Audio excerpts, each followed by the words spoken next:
Good morning students. BSc first year स्टूडेंटों का Bhagwati PG college online classes में स्वागत है। लास्ट टॉपिक जो चल रहा था, हमने लास्ट क्लोरोफाइसी पौधे का एक जीनस स्टार्ट किया था पॉलीसाइफोनिया, जिसके अंतर्गत हमने क्या पढ़ा था, थैलस स्ट्रैक्टस का अध्ययन किया था। आज हम पॉलीसाइफोनिया में रिप्रोडक्शंस के बारे में अध्ययन करेंगे। पॉलीसाइफोनिया में रिप्रोडक्शंस पाया जाता है मुख्य रूप से 3 विधियों के द्वारा होता है, ठीक है। कायिक जनन, अलैंगिक जनन और लैंगिक जनन। कायिक जनन जो होता है, ठीक है, फर्स्ट देखिए हम, जो वेजिटेटिव रिप्रोडक्शन होता है, ठीक है, वह कौन से मेथड द्वारा होता है? फ्रेगमेंटेशन मेथड, ठीक है। कौन से मेथड द्वारा? फ्रेगमेंटेशन मेथड द्वारा होता है, विखंडन विधि द्वारा होता है, ठीक है। नेक्स्ट देखते हैं हम, जो मेन इंपोर्टेंट है वह क्या है? एसेक्सुअल रिप्रोडक्शन, ठीक है। क्या है? एसेक्सुअल रिप्रोडक्शन, ठीक है, अलैंगिक जनन, ठीक है। अलैंगिक जनन और लैंगिक जनन पढ़ने से पहले हमें याद होना चाहिए, मैंने बताया था आपको लास्ट वीडियो में कि पॉलीसाइफोनिया के जीवन चक्र में 3 प्रकार की स्टेज अवस्थाएं या 3 प्रकार के क्या पाए जाते हैं? थैलस पाए जाते हैं। कौन कौन से थैलस बताए थे मैंने? पहला जो थैलस बताया था मैंने वह था हमारा टेट्रास्पोरोफाइट, ठीक है। कौन सा? टेट्रास्पोरोफाइट अर्थात चतुष्क बीजाणुविद, ठीक है। कौन सा? चतुष्क बीजाणुविद। दूसरा जो थैलस था, दूसरी जो स्टेज थी वह थी कौन सी? गैमेटोफाइट, ठीक है। कौन सी? गैमेटोफाइट स्टेज अर्थात युग्मकोत्पाद अवस्था। थर्ड जो स्टेज थी वह कौन सी थी? हमारी कार्पोस्पोरोफाइट, ठीक है, कार्पोस्पोरोफाइट, ठीक है। ये 3 प्रकार की अवस्थाएं इसके जीवन चक्र में पाई जाती हैं। और मैंने बताया था कि इसकी जो अलैंगिक अवस्था होती है वो कौन सी होती है? टेट्रास्पोरोफाइट होती है, ठीक है। अर्थात अलैंगिक जनन जो होता है जीवन चक्र की प्रारंभिक अवस्था में होता है, टेट्रास्पोरोफाइट चतुष्क बीजाणुविद अवस्था में या थैलस में अलैंगिक जनन की प्रक्रिया संपन्न होती है। तो इसी को ध्यान में रखते हुए देखते हैं कि एसेक्सुअल रिप्रोडक्शन जो होता है पॉलीसाइफोनिया में, ठीक है, वो किसके द्वारा होता है? वाई टेट्रास्पोर्स, ठीक है। किसके द्वारा होता है? वाई टेट्रास्पोर्स द्वारा होता है, अर्थात किसके द्वारा? चतुष्क बीजाणुओं द्वारा, ठीक है। किसके द्वारा होता है? चतुष्क बीजाणुओं द्वारा होता है। इन चतुष्क बीजाणुओं का जो निर्माण होता है, ठीक है, चतुष्क बीजाणुओं का जो निर्माण होता है वो किसके अंदर होता है? टेट्रास्पोरेंजियम, ठीक है। किसके अंदर होता है?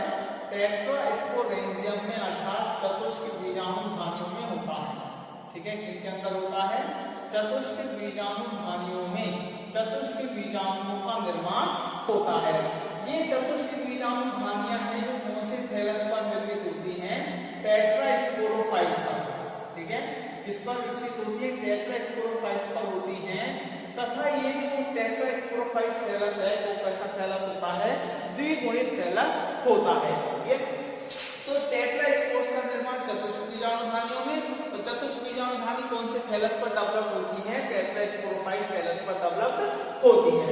अब देखते हैं कि अलैंगिक जनन की प्रोसेस क्या होती है।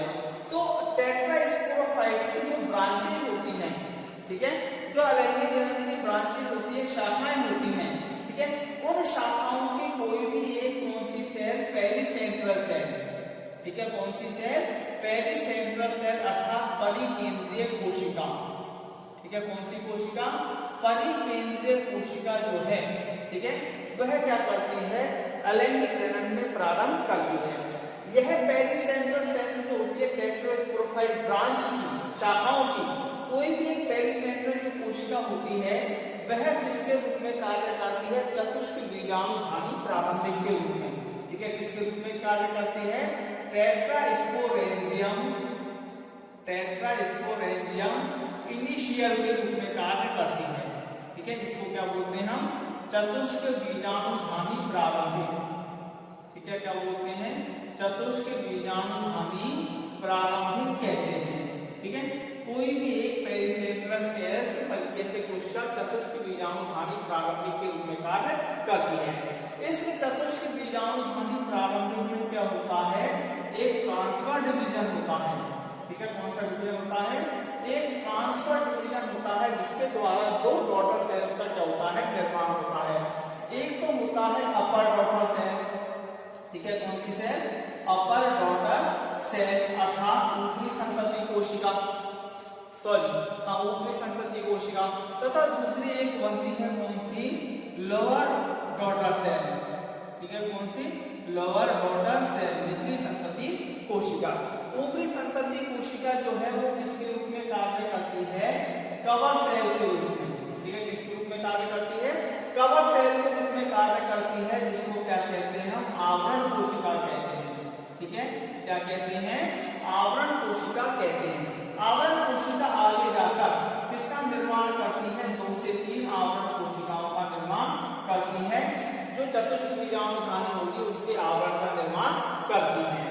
नेक्स्ट जो है लोअर डॉटर सेल जो है, ठीक है, वह किसके रूप में कार्य करती है, बीजाणुधानी प्रारंभिक मात्र कोशिका के रूप में, ठीक है, किसके रूप में, स्पोरेंजियम मदर सेल्स के रूप में कार्य करती है, ठीक है। लोअर डॉटर सेल्स जो है किसके रूप में कार्य करती है, स्पोरेंजियम मदर सेल्स के रूप में कार्य करती है। इस स्पोरेंजियम मदर सेल्स में आगे क्या होंगे, डिवीजन होंगे, ठीक है, एक डिवीजन होता है जिसके द्वारा दो कोशिकाओं का निर्माण होगा स्पोरेंजियम मदर सेल्स में, या इस बीजाणुधानी मात्र कोशिका में ट्रांसफर डिवीजन होता है जिसके द्वारा दो कोशिकाएं बनती हैं। एक तो बनती है लोअर सेल, ठीक है, आधारीय कोशिका या निचली कोशिका, तथा दूसरी जो कोशिका बनती है वो होती है अपर सेल, ठीक है, कौन सी सेल, अपर सेल, ऊपरी कोशिका का निर्माण होता है। लोअर सेल जो है वो आगे जाकर किसके रूप में कार्य करती है, स्टॉक सेल अर्थात वृंत कोशिका के रूप में कार्य करती है, ठीक है, किसके रूप में, वृंत कोशिका के रूप में कार्य करेगी और आगे जाकर चतुष्क बीजाणुधानी के वृंत का निर्माण करती है। इधर जो अपर सेल्स है, ठीक है, अपर सेल्स है वो किसके रूप में कार्य करेगी, टेट्रास्पोरेंजियम, ठीक है, किसके रूप में कार्य करेगी, टेट्रास्पोरेंजियम अर्थात चतुष्क बीजाणुधानी के रूप में कार्य करती है, ठीक है, किसके रूप में, चतुष्क बीजाणुधानी के रूप में कार्य करती है, टेट्रास्पोरेंजियम के रूप में कार्य करती है। इसके आकार में क्या होता है, वृद्धि होती है, इसका जीवद्रव्य सघन हो जाता है। अब इसके में जो ये कोशिका है वो कैसी है, 2n, ठीक है, आगे जाकर इसमें क्या होगा, इसका प्रोटोप्लास्ट क्या होगा, विखंडित हो जाता है, ठीक है। केंद्रक में क्या होता है, एक म्यूसिस होता है, अर्धसूत्री विभाजन होता है, ठीक है, अर्धसूत्री विभाजन तथा प्रोटोप्लास्ट विखंडन से, ठीक है, इसमें क्या होगा, 4 प्रोटोप्लास्ट फ्रेगमेंट्स का क्या होता है, निर्माण होता है, ठीक है, किसका निर्माण होगा, 4 प्रोटोप्लास्ट फ्रेगमेंट्स का क्या होता है, निर्माण होता है, ठीक है, जीवद्रव्य खंडों का निर्माण होता है। ये चारों जीवद्रव्य खंड आगे जाकर किसमें मॉडिफाई हो जाते हैं, 4 हैप्लॉइड स्पोर्स में, ठीक है, इसमें कन्वर्ट हो जाते हैं, 4 हैप्लॉइड बीजाणुओं में कन्वर्ट हो जाते हैं, ठीक है। हैप्लॉइड स्पोर्स का निर्माण होता है, ये जो होते हैं, ठीक है, ये चारों स्पोर्स जो है किसके रूप में कार्य करते हैं, 4 टेट्रास्पोर्स के रूप में अर्थात चतुष्क बीजाणु के रूप में कार्य करते हैं, ठीक है, इसके रूप में कार्य करेंगे, 4 टेट्रास्पोर्स के रूप में कार्य करते हैं। चारों टेट्रास्पोरों में से, ठीक है, 4 टेट्रास्पोर में से 2 टेट्रास्पोर से तो किसका निर्माण हो जाता है, मेल गैमेटोफाइट का, ठीक है, किसका निर्माण होता है, मेल गैमेटोफाइट का निर्माण होता है, तथा 2 चतुष्क बीजाणु फीमेल गैमेटोफाइट का क्या करते हैं, निर्माण करते हैं, ठीक है, किसका निर्माण करते हैं, 2 फीमेल गैमेटोफाइट का क्या करते हैं, निर्माण करते हैं। तो इस प्रकार से हम देखते हैं कि इसमें अलैंगिक जनन प्रोसेस होती है, ठीक है। दोबारा से देखिए, एसेक्सुअल रिप्रोडक्शन किसके द्वारा होता है, चतुष्क बीजाणुओं के द्वारा होता है। इनका निर्माण चतुष्क बीजाणुधानियों में होता है। चतुष्क बीजाणुधानियों का निर्माण द्विगुणित थैलस टेट्रास्पोरोफाइट्स पर होता है। इस थैलस की कोई भी एक ब्रांचेस की पहली सेंट्रल सेल जो है किसके रूप में कार्य करती है, टेट्रास्पोरेंजियम इनिशियल्स के रूप में कार्य करती है। इस कोशिका में ट्रांसफर डिवीजन के द्वारा 2 डॉटर सेल्स का निर्माण होता है, upper daughter cells and lower daughter cells. Upper daughter cells cover cells कहलाती हैं, जो आपकी आगे जाकर आवरण का क्या करती है, निर्माण करती है। Lower daughter sales sporangium mother cells के रूप में कार्य करती है, जिसमें ट्रांसफर डिवीजन द्वारा लोअर सेल और अपर सेल्स का क्या होता है, होता है, फॉर्मेशन होता है, लोअर सेल स्टॉक सेल कहलाती है, जो कि आगे जाकर टेट्रास्पोरेंजियम के ग्रंथ का क्या करती है, निर्माण करती है। अपर सेल टेट्रास्पोरेंजियम या चतुष्क बीजाणुधानी कहलाती है। ये क्या करती है, आमाप में वृद्धि करती है, इसका जीव द्रव्य कंडेंस हो जाता है, ठीक है। तथा इसमें क्या होगा, केंद्रक में UN केंद्रक में म्यूसिस के द्वारा 4 एवलिक केंद्रक बनते हैं तथा इसका प्रोटोप्लास्ट क्या हो जाता है, विखंडित हो जाता है, जिसके कारण 4 एवलिक प्रोटोप्लास्ट फ्रेगमेंट्स बनते हैं, जो आगे जाकर 4 हैप्लॉइड स्पोर्स में कन्वर्ट हो जाते हैं। ये चारों हैप्लॉइड स्पोर्स जो हैं, ठीक है, आगे जाकर 4 टेट्रास्पोर्स के चतुष्क बीजाणु में क्या हो जाते हैं, मॉडिफाई हो जाते हैं, चतुष्क बीजाणु का निर्माण हो जाता है। इस प्रकार से चतुष्क बीजाणु के निर्माण के द्वारा इसमें अलैंगिक जनन प्रोसेस कंप्लीट होती है। चतुष्क बीजाणु आगे जाकर चारों में से 2 चतुष्क बीजाणु जो हैं वो मेल गैमेटोफाइट के अंदर युग्मकोद्भिद का निर्माण करते हैं तथा 2 चतुष्क बीजाणु जो हैं वो आगे जाकर फीमेल गैमेटोफाइट मादा युग्मकोद्भिद का क्या करते हैं, निर्माण करते हैं, ठीक है। तो इस प्रकार से देखते हैं टेट्रास्पोर्स के द्वारा इसमें क्या होता है, अलैंगिक जनन होता है, ठीक है। तो ये तो बात हो गई इसकी अलैंगिक जनन की, समझ में आया होगा। नेक्स्ट देखिए सेक्सुअल रिप्रोडक्शन, ठीक है, क्या sexual reproduction.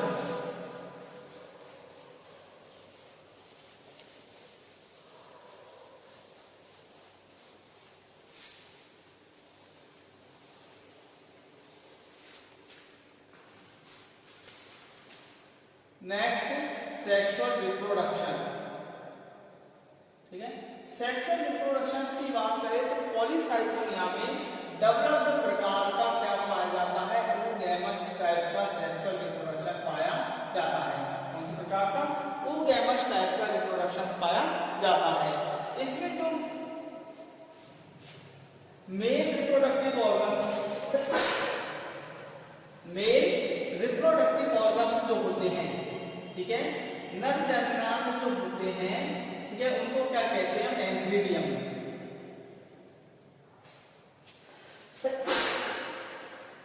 Male reproductive organs को क्या कहते हैं, एंथ्रीडियम कहते हैं तथा इनको क्या कहते हैं, हम स्पर्मेटेंजियम कहते हैं, ठीक है। क्या कहा जाता है इसको, स्पर्मेटेंजियम के नाम से भी जाना जाता है, अचल कुमणुधानी के नाम से भी एंथ्रीडियम या स्पर्मेटेंजियम के नाम से भी जाना जाता है। फीमेल रिप्रोडक्टिव जो ऑर्गन्स है, ठीक है, फीमेल रिप्रोडक्टिव जो ऑर्गन्स होते हैं, ठीक है, उनको क्या कहते हैं, नॉर्मली ooonium कहते हैं, ठीक है, अधिकांश क्या कहेंगे, ooonium कहते हैं। इन पॉलीसाइथोनिया में फीमेल रिप्रोडक्टिव ऑर्गन्स को क्या कहा जाता है, कार्पोगोनिया, ठीक है, क्या कहा जाता है, कार्पोगोनिया कहा जाता है, ठीक है। oogamous टाइप का होता है। मेल रिप्रोडक्टिव ऑर्गन्स क्या कहलाते हैं, एंथ्रीडियम्स कहलाते हैं तथा फीमेल रिप्रोडक्टिव ऑर्गन्स जो होते हैं, ठीक है, वो क्या कहलाते हैं,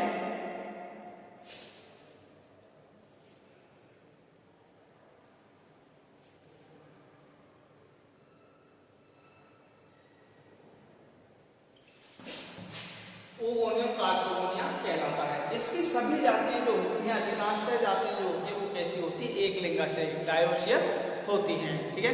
अब देखते हैं कि इसमें एंथ्रीडियम या स्पर्मेटेंजियम का डेवलपमेंट किस प्रकार से होता है तथा कार्पोगोनियम का डेवलपमेंट किस प्रकार से होता है, ठीक है।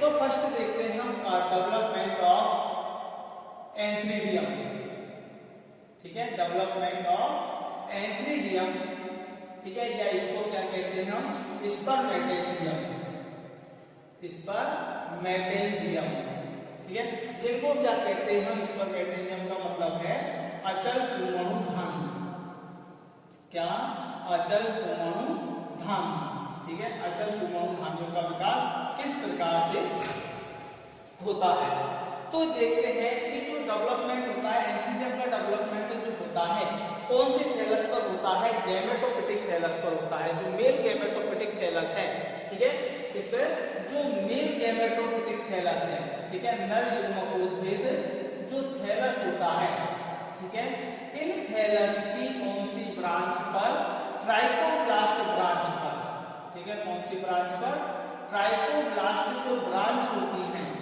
ठीक है, इन ट्राइकोब्लास्ट ब्रांच पर ही किसका विकास होता है, जननांगों का विकास होता है। मैंने थैलस स्ट्रक्चर में भी बताया था आपको कि जो जननांग विकसित होते हैं लघु शाखाओं पर, जिनको क्या कहते हैं हम ट्राइकोब्लास्ट भी कहते हैं, उन शाखाओं पर जननांग विकसित होते हैं।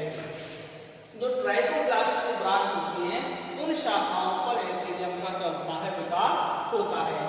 इन ट्राइकोब्लास्ट ब्रांच की कौन सी कोशिकाएं, पेरीसेंट्रल सेल्स, ठीक है, कौन सी सेल, पेरीसेंट्रल सेल्स के द्वारा किसका विकास होता है, अचल परमाणुधानी का विकास होता है। हम यदि इसकी स्ट्रक्चर देखें, ठीक है, विकास देखें तो किस प्रकार से होगा देखते हैं। ये मान लीजिए क्या है, थैलस, ठीक है, थैलस की संरचना इसी प्रकार से बताई थी।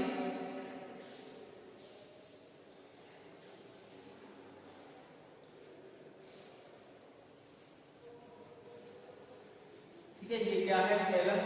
थैलस की कौन सी ब्रांच है, इसकी जो ब्रांच होती है, ठीक है, ये कौन सी ब्रांच कहलाती है, हमारी ट्राइकोब्लास्ट ब्रांच, ठीक है, कौन सी ब्रांच है, ट्राइकोब्लास्ट ब्रांच है, ठीक है। इन ट्राइकोब्लास्ट ब्रांच की एक या दो आधारीय कोशिकाओं को पेरीसेंट्रल सेल्स को छोड़ दे तो, ठीक है, अन्य जो कोशिकाएं हैं ये कौन सी सेल्स हैं, पेरीसेंट्रल सेल्स, ठीक है, कौन सी सेल्स हैं, पेरीसेंट्रल सेल्स कहलाती हैं। पेरीसेंट्रल सेल्स में क्या होगा, यहाँ पर एक डिवीजन होता है, क्या होगा, पेरीसेंट्रल सेल्स में क्या होंगे, डिवीजन होते हैं, जिसके द्वारा इसके ऊपर की ओर क्या होता है, अन्य कोशिकाओं का निर्माण होता है, ठीक है। यह जो कोशिकाएं हैं, ठीक है, ये जो कोशिकाएं हैं इसके क्या करती हैं, आमाप में वृद्धि करती है, जीव द्रव्य कंडेंस हो जाता है। यह जो कोशिकाएं हैं इसके रूप में कार्य करेंगी, एंथीरियम मदर सेल्स के रूप में कार्य करती हैं, ठीक है, क्या अचल परमाणुधानी या परमाणुमाधानी मात्र कोशिका के रूप में कार्य करती हैं, एंथीरियम मदर सेल्स के रूप में कार्य करेंगी, ठीक है। पेरीसेंट्रल सेल्स में डिवीजन होगा, डिवीजन्स के द्वारा किसका निर्माण होता है, एंथीरियम मदर सेल्स का निर्माण होता है। इन कोशिकाओं में लगातार विभाजन के द्वारा, किसके द्वारा, लगातार डिवीजन्स के द्वारा क्या होता है, अनेक कोशिकाओं का निर्माण होता है ऊपर की ओर, ठीक है, किसका निर्माण होता है, अनेक कोशिकाओं का निर्माण होता है। ये जो कोशिकाएं हैं, ठीक है, जो एंथीरियम मदर सेल्स में डिवीजन होंगे, आगे जाकर डिवीजन के द्वारा जो अन्य कोशिका निर्मित होती है, ये एक लेयर्स के रूप में क्या हो जाती है, व्यवस्थित हो जाती है, एक परत के रूप में व्यवस्थित हो जाती है। ये जो कोशिकाएं हैं क्या करेंगी, आकार में वृद्धि करती हैं, ठीक है, साइज कैसा हो जाता है, इनका अधिक हो जाता है, साइटोप्लाज्म जो है इनका क्या हो जाता है, कंडेंस हो जाता है, ठीक है, कैसा हो जाता है, कंडेंस हो जाता है, साइटोप्लाज्म कंडेंस हो जाता है। ये अब क्या करेंगी, आकार में वृद्धि कर जाती है, क्या कर लेंगी, आकार में वृद्धि करती हैं, तथा इसमें क्या होता है, एक एगोनिक थैलस उपस्थित होता है। थैलस कैसा, एगोनिक, एक केंद्रक उपस्थित होता है। यह जो कोशिका निर्मित हुई है, ठीक है, किसके रूप में कार्य करेगी, स्पर्मेटेरियम के रूप में कार्य करती है, ठीक है, किसके रूप में, स्पर्मेटेरियम के रूप में कार्य करेंगी, जिसको हम एंथीरियम भी कहते हैं, एंथीरियम, ठीक है, के रूप में कार्य करती है। इसका जो स्पर्मेटेरियम का जो एगोनिक न्यूक्लियस है, ठीक है, एगोनिक जो न्यूक्लियस होता है, ठीक है, वो आगे जाकर किसमें कन्वर्ट हो जाता है, स्पर्मेशियम में कन्वर्ट हो जाता है, ठीक है, किसमें कन्वर्ट हो जाता है, स्पर्मेशियम या अचल परमाणु में कन्वर्ट हो जाता है, ठीक है, किसमें कन्वर्ट हो जाता है, अचल परमाणु में कन्वर्ट हो जाता है। इस प्रकार से अचल परमाणुधानी में इसका विकास होता है और इसके अंदर स्पर्मेशियम या अचल परमाणु का क्या होता है, निर्माण होता है। तो इधर देखें थ्योरेटिकल जो पेरीसेंट्रल सेल्स हैं, पेरीसेंट्रल सेल्स में क्या होंगे, डिवीजन होंगे, ठीक है, जिसके द्वारा ऊपर की ओर अनेक कोशिकाओं का निर्माण होता है। इन कोशिकाओं को क्या कहेंगे हम, एंथीरियम, एंथीरियम या स्पर्मेटेरियम मदर सेल्स, ठीक है, स्पर्मेटेरियम मदर सेल्स कहते हैं, ठीक है। इन मदर सेल्स में क्या होंगे, लगातार अनेक पुनर्विभाजन होंगे, रेगुलर डिवीजन होंगे, जिसके द्वारा जो कोशिकाएं करती हैं उन कोशिकाओं को क्या कहते हैं हम स्पर्मेटेंटियम कहते हैं। ठीक है, स्पर्मेटेंटियम का जो एगोनिक केंद्रक है, ठीक है, हैप्लॉइड जो न्यूक्लियस होता है, ठीक है, वो आगे जाकर किसमें कन्वर्ट हो जाता है, स्पर्मेशियम में कन्वर्ट हो जाता है। ठीक है, किसमें कन्वर्ट हो जाता है, स्पर्मेशियम में कन्वर्ट हो जाता है। ठीक है, ये जो स्पर्मेटेंटियम होती है अचल परमाणुधानी होती है, ये कैसी होती है, 3 लेयर। ठीक है, कैसी होती है, 3 लेयर होती है, जिसमें 3 भित्ति पाई जाती हैं, आउटर, ठीक है, मिडिल, ठीक है, मिडिल एंड इनर वॉल। ठीक है, कौन सी वॉल, इनर वॉल उपस्थित होती है जो अचल परमाणुधानी होती है। ठीक है, वो कैसी होती है, 3 भित्तियों से निर्मित होती है, मोटी भित्ति युक्त होती है तथा इसका एगोनिक केंद्र स्पर्मेशियम में कन्वर्ट हो जाता है। तो इस प्रकार से अचल परमाणुधानी का क्या होता है, निर्माण होता है। ठीक है, नेक्स्ट देखते हैं इसका डेवलपमेंट ऑफ प्लूटोनियम। ठीक है, डेवलपमेंट ऑफ प्लूटोनियम।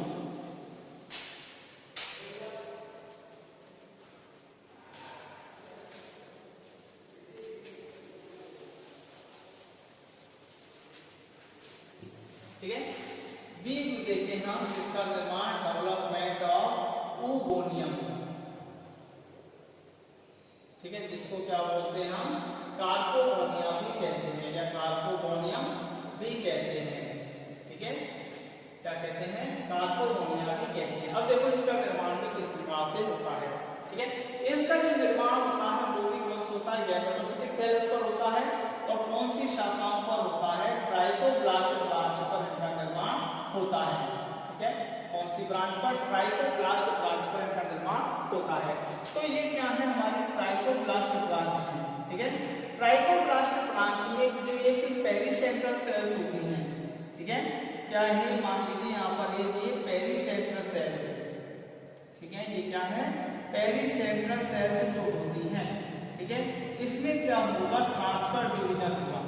ठीक है, ट्राइकोब्लास्ट ब्रांच की कौन सी कोशिका, पेरिसेंट्रल सेल।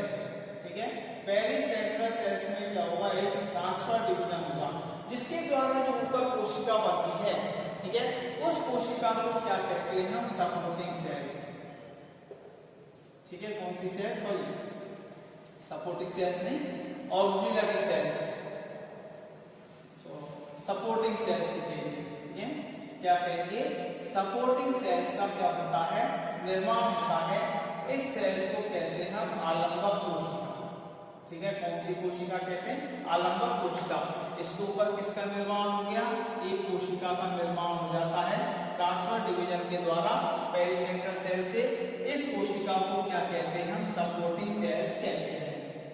ठीक है, क्या कहेंगे, सपोर्टिंग सेल्स कहते हैं। ठीक है, या आलंबक कोशिका कहते हैं। इस सपोर्टिंग सेल्स में पुनः क्या होगा, निरंतर रूप से डिवीजन होंगे। ठीक है, क्या होंगे, इसमें रेगुलर डिवीजन क्या होते हैं।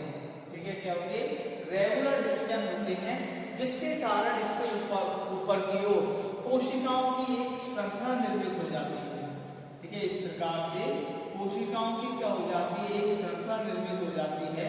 ठीक है, जिसके द्वारा 4 से 5 एक कोशिकीय तंतु का निर्माण होता है। इसका निर्माण होता है रेगुलर डिवीजन से 4 से 5 कोशिकीय। ठीक है, 4 से 5 कोशिकीय फिलामेंट का निर्माण होता है, एक तंतु का निर्माण होता है। ये कौन सा तंतु है हमारे, ये जो तंतु होते हैं, ठीक है, इन तंतुओं को क्या कहा जाता है, कार्पोगोनियल फिलामेंट। ठीक है, क्या कहते हैं, कार्पोगोनियल फिलामेंट कहते हैं। ठीक है, जो तंतु निर्मित हुआ है इन तंतुओं को क्या कहते हैं हम, कार्पोगोनियल फिलामेंट। ठीक है, कार्पोगोनियल फिलामेंट कहते हैं।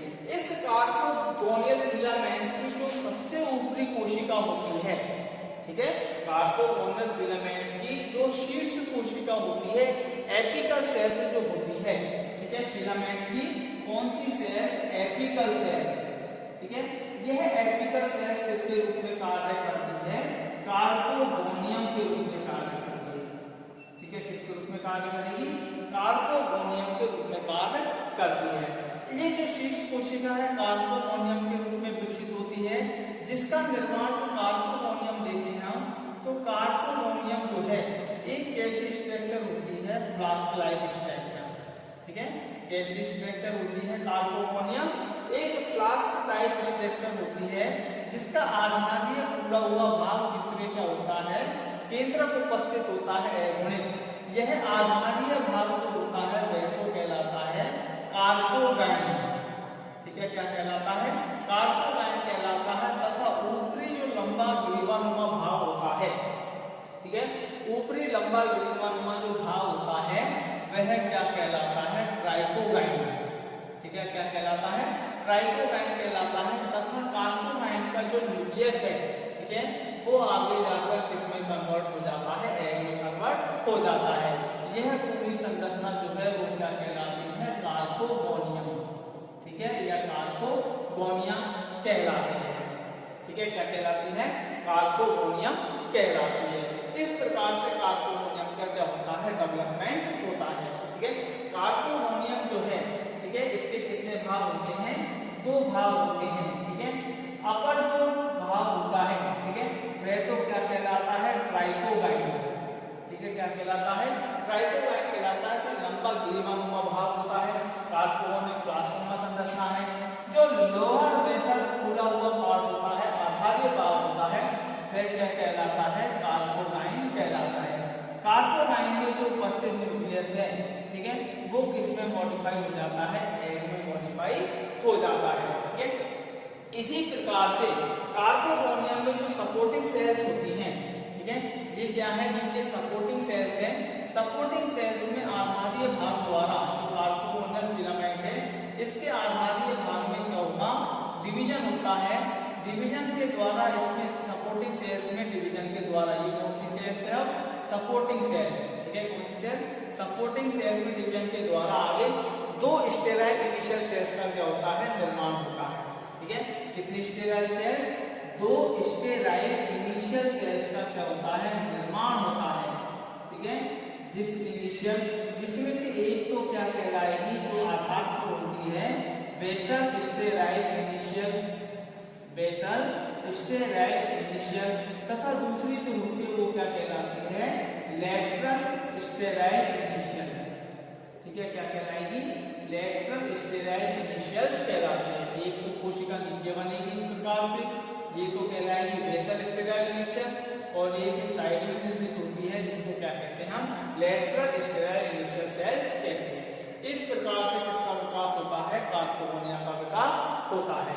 तो दोबारा से देख लें, ठीक है, ट्राइकोप्लास्ट ब्रांच की पहली सेंट्रल सेल्स में क्या होगा, डिवीजन होता है, जिसके द्वारा ऊपर एक सपोर्टिंग सेल्स का क्या होता है, निर्माण होता है। इस सपोर्टिंग सेल्स में निरंतर डिवीजन के द्वारा 4 से 5 कोशिकीय तंतु का निर्माण होता है, जिसको क्या कहते हैं हम, कार्पोगोनियल फिलामेंट कहते हैं। कार्पोगोनियल फिलामेंट की जो शीर्ष कोशिका होती है वो आगे जाकर इसमें डेवलप हो जाती है, कार्पोगोनियम में डेवलप हो जाती है, ठीक है। कार्पोगोनियम जो होती है कि फ्लास्कनुमा संरचना होती है, ठीक है, जिसका ऊपरी लंबा ग्रीवानुमा जो भाग होता है वो क्या कहलाता है, ट्राइकोगाइन कहलाता है। आधारीय फूला हुआ जो भाग होता है कार्पोगाइन कहलाता है। कार्पोगाइन का जो एक यूनिट केंद्रक है वो किसमें मॉडिफाई हो जाता है, एग में कन्वर्ट हो जाता है। कार्पोगोनियम के नीचे जो सपोर्टिंग सेल्स है, इसमें लगातार 2 डिवीजन के द्वारा 2 स्टेराइल इनिशियल सेल्स का क्या होता है, निर्माण होता है। एक तो कहलाती है बेसल स्टेराइल इनिशियल और दूसरी कहलाती है लेटरल स्टेराइल इनिशियल। इस प्रकार से इसमें क्या होगा, पुंजन पुंजणु और एग का निर्माण होता है, एंथीलियम और कार्पोगोनिया का क्या होता है, विकास होता है, ठीक है। आगे क्या होगा, एग और स्पर्म के समय आगे जाकर संलयित हो जाते हैं, ठीक है, तथा इसमें क्या हो जाता है, कार्पोगाइन में द्विगुणित जाइगोट का निर्माण हो जाता है, ठीक है। ये तो था आज का सेक्सुअल रिप्रोडक्शन और जननांगों का विकास। नेक्स्ट लेक्चर में पॉलीसाइटोसिस में पोस्ट फर्टिलाइजेशन चेंजेस के बारे में पढ़ेंगे। Thank you.